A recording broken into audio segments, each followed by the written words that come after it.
he made a charge down the back nine and ran some guys down. Do you see that happening in this day and age? I think guys are too good.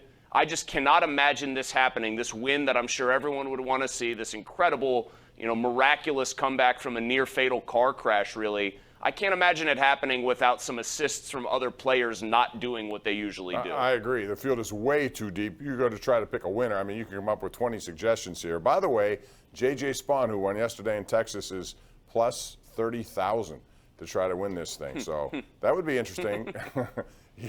Make some money there if you would hit on that one.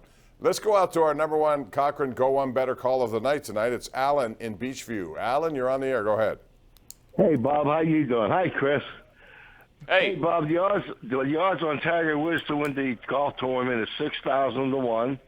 And tomorrow, the Penguins, I think Sullivan should start Smith because I think he plays better.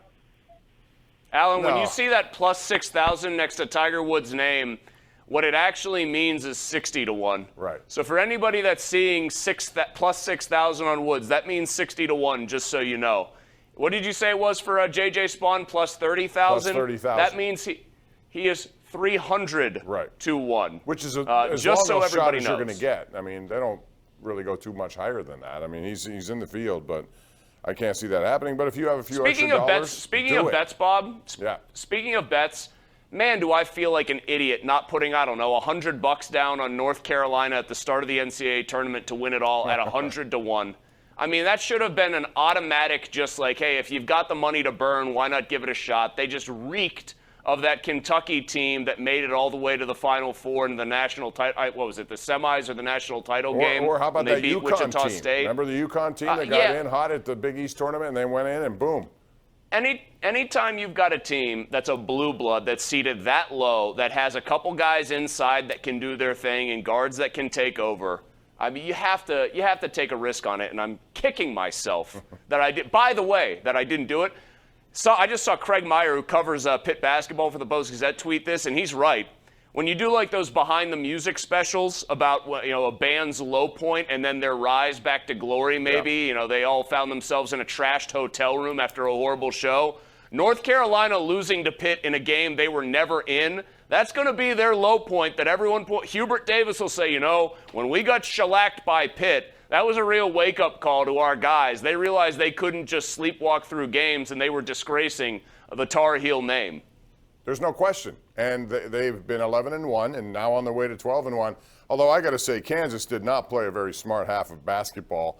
And they missed too many layups. And I'll tell you something, that Manic guy is just unbelievable. He gets outside, you let him alone. They gave him so much space. You know what he's capable of doing. You can't do that to him. Yeah, the fact that he did it with like a hard elbow to the forehead and then another forearm or elbow to the face is pretty impressive. He's been awesome spacing the floor. You know what my favorite jam band is named, Bob? Widespread Manic.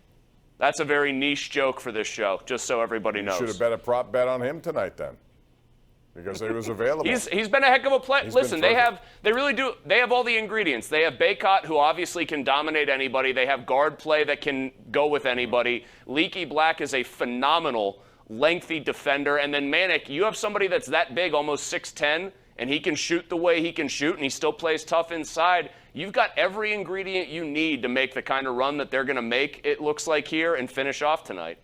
I think in that Pitt game, too, it was Manic and Baycott were both together outscored by Hughley and maybe, I'm trying to think, it was Mohamedou Gueye, I think. Whatever. I mean, those two just dominated them. When I watched that game, I had no idea that North Carolina would even get into the field. Into the field. I thought they were right there, and then all of a sudden they got hot, and they did get in. But, man, Chris, you could have made a case that they didn't deserve to be in shortly thereafter. Well, you could have. And I mean, I think they were a team. Now, I might be misremembering this now, but I think people said they had to win at least one ACC tournament game to definitely get in.